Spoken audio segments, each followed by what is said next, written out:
The adventures of Lemuel Gulliver are the stuff of legend. First, he's shipwrecked in a strange land and finds himself a prisoner of the tiny inhabitants of Lilliput. He then washes up in the country of Brobdingnag, where the people are giants of extraordinary proportions.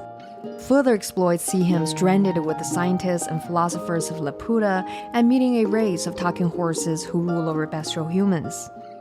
Gulliver's Travels remains one of the finest satires in the English language, delighting in the mockery of everything from government to religion, and despite the passing of nearly 3 centuries, remaining just as fun, funny, and relevant today.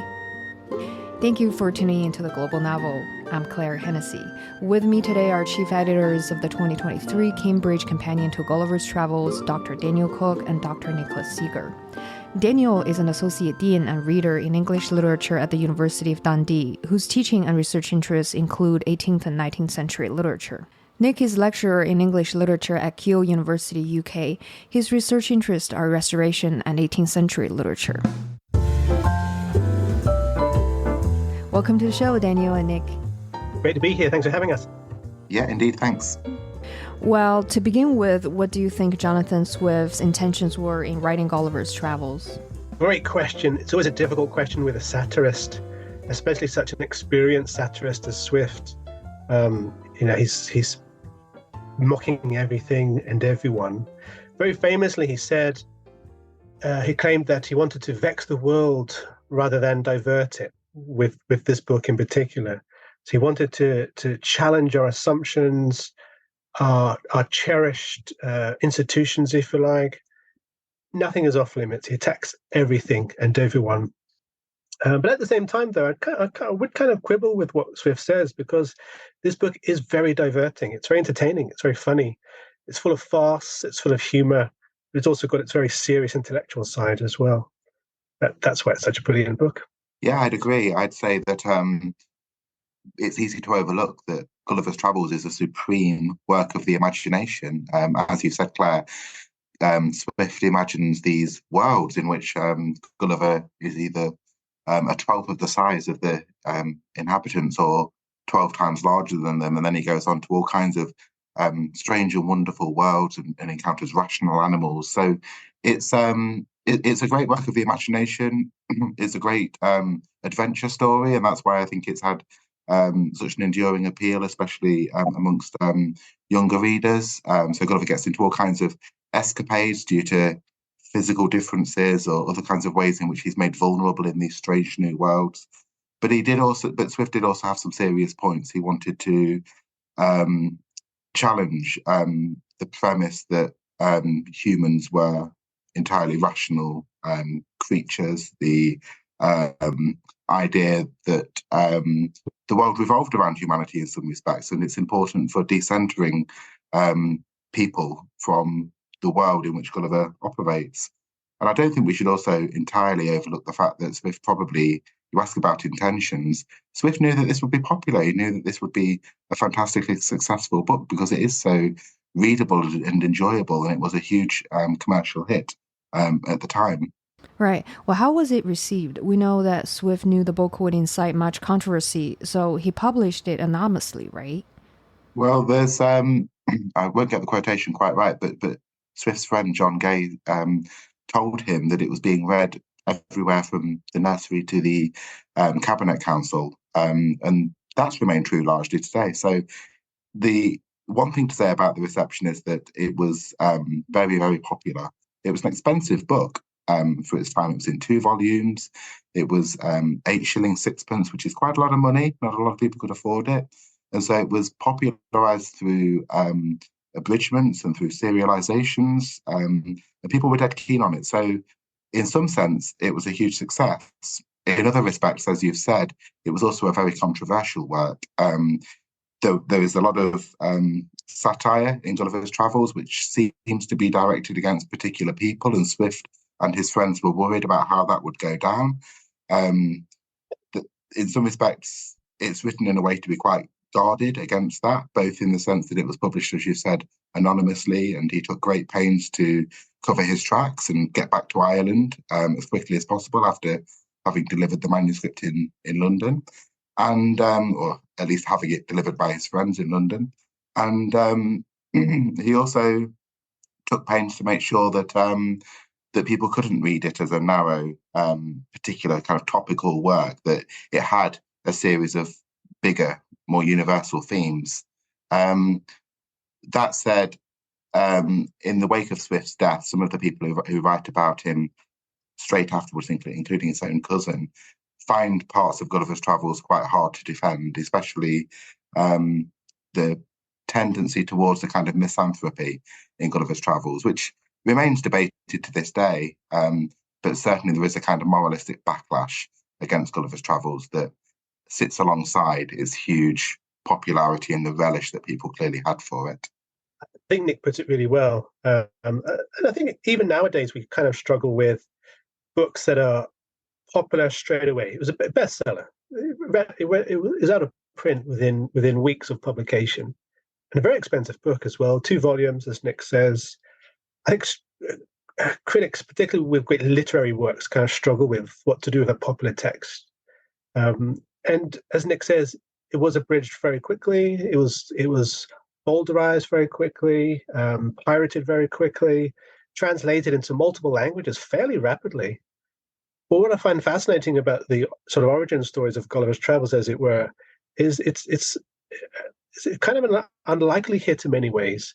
It doesn't have Jonathan Swift's name attached to it. So by then he's a very famous, very prominent satirist. So it would be very easy to publish this work as a work by Swift, notwithstanding the controversy surrounding it.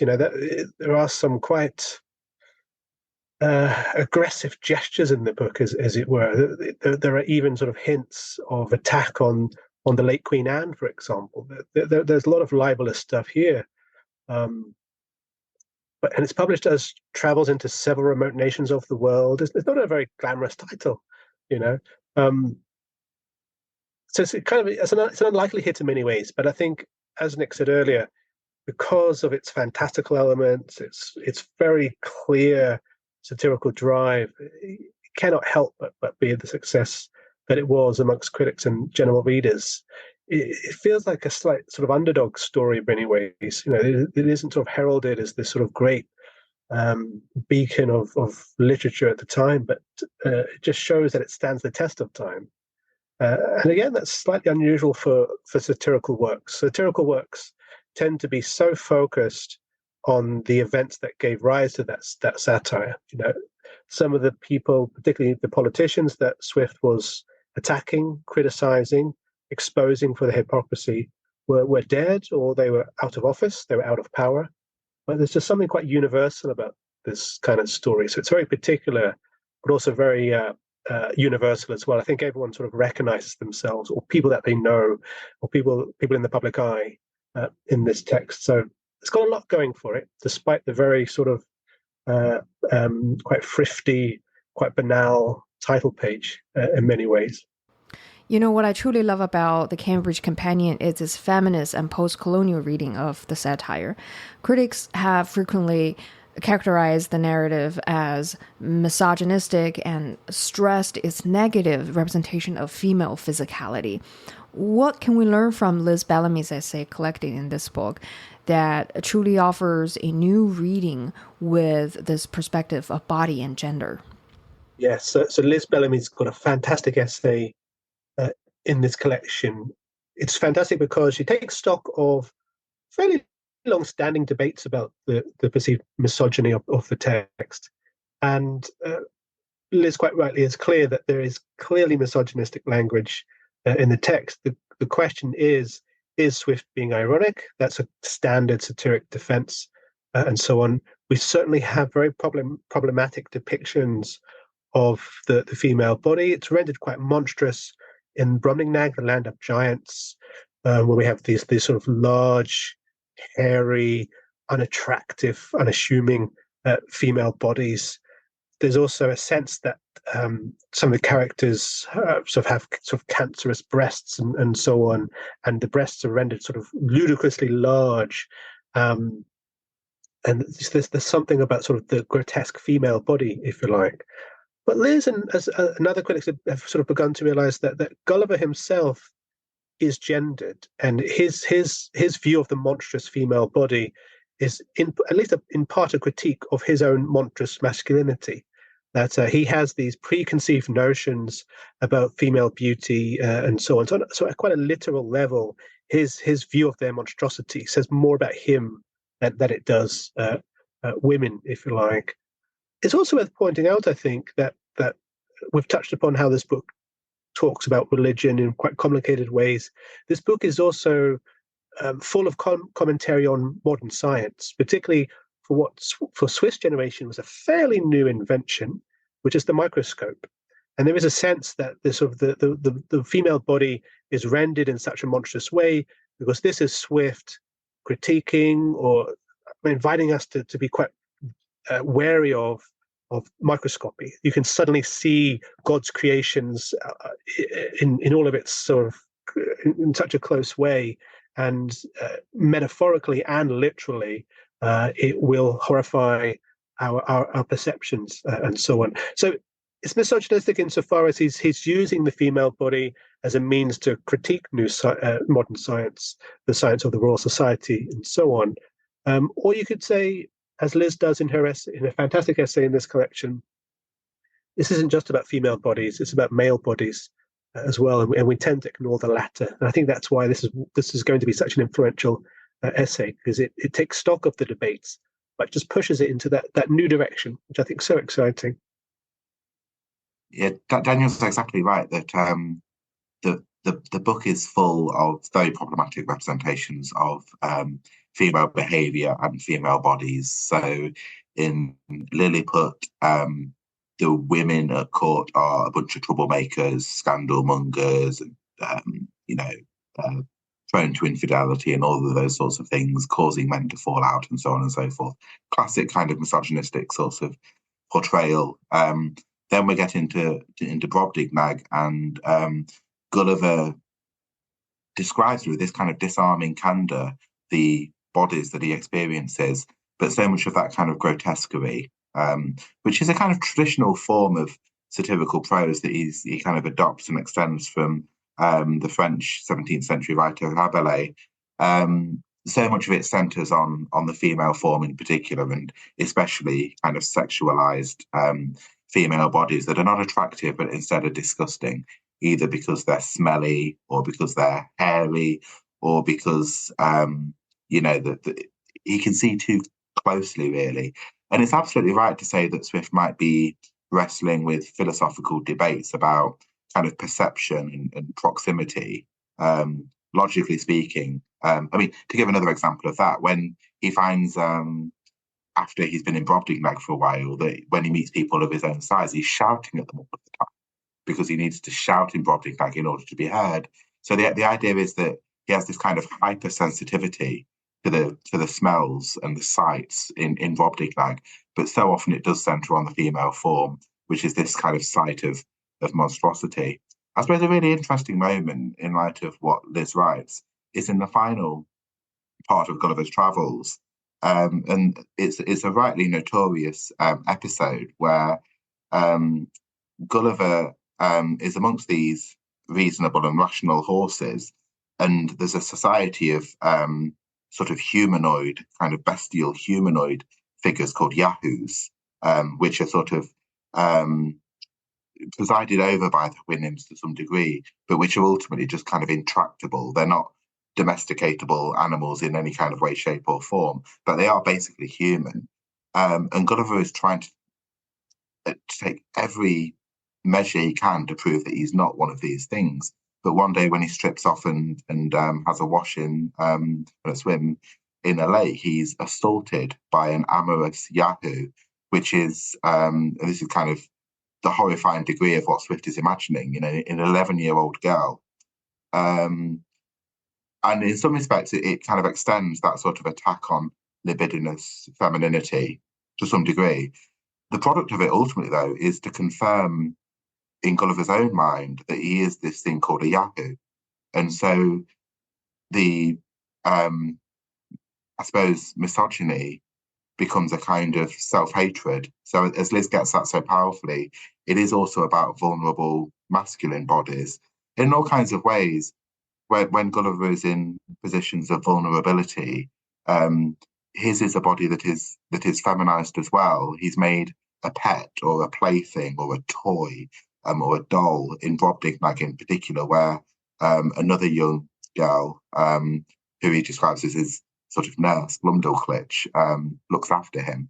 And again, it's this kind of slightly uneasy, not just in terms of gender relations, but also in terms of age, because the dynamic there is kind of curiously parental filial, but also somewhat sexual. And when the young women at court in Brobdingnag, the maids of honour, get hold of Gulliver, he has lots of descriptions that, I'm trying to kind of choose my language a little bit carefully here, but he's effectively used as a kind of sexual toy in all kinds of ways. So, yeah, it's a great chapter from Liz about the ways in which bodies are gendered in Gulliver's Travels in general. We cannot skirt or shy away from the misogyny, but it's kind of part of a bigger kind of set of questions about humanity, I suppose, and about the physical experience of occupying a human body.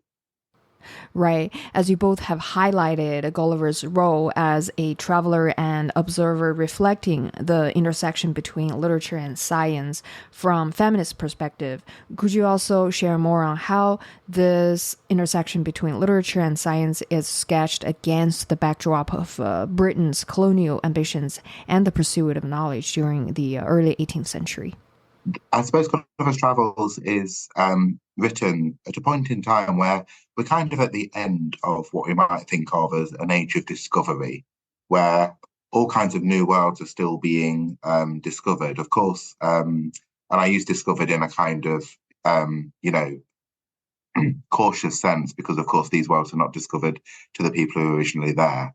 But from a sort of Eurocentric point of view, it's perceived to be a kind of an age of discovery, an age of enlightenment, an age where European sailors were going out and finding out more about the world. And of course, the accounts that were coming back home were tinged with that sort of Eurocentrism. So what we have, and I think what we have exposed in Gulliver's Travels, is a kind of a rhetoric of discovery and a rhetoric of intercultural encounter that parades as this sort of objective and empirical kind of account of things. I landed here, it was this sort of temperature, it was in this latitude, it was an island about this big, I went up the shore. It seems very factual, very driven by the kinds of writing being encouraged by what's referred to as the new science, this 17th century scientific revolution, with the Royal Society founded in the 1660s at its head, encouraging this kind of way of describing the world, this kind of objective, fact-oriented, descriptive kind of approach to the world. On the one hand, meeting palpable, fantastical, crazy stuff. He meets giants, he meets miniature people, he meets kind of talking horses, he sees flying islands and all the rest of it.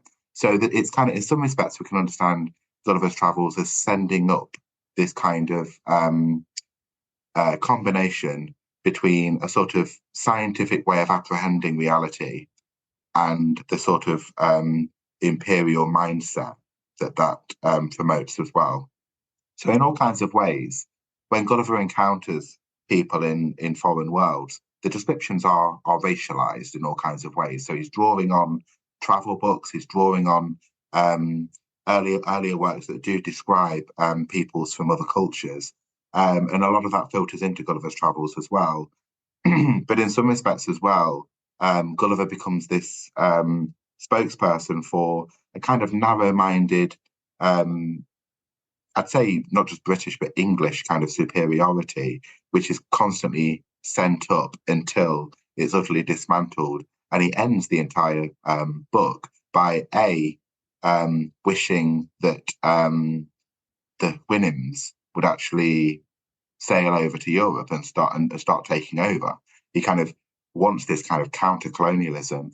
And also he has this long diatribe against the colonial mindset, against the idea of swooping into another country and taking over. So the book is not innocent of trends within early modern and 18th century imperialism, but it can certainly be read in all kinds of ways as a backlash against those which. If you have enjoyed this episode so far and desire to listen to the entire episode where Daniel and Nick talk about Swift's criticism on politics and religion in the satire, as well as genre and narrative techniques, be sure to subscribe at theglobalnovel.com/subscribe. Thank you so much for listening.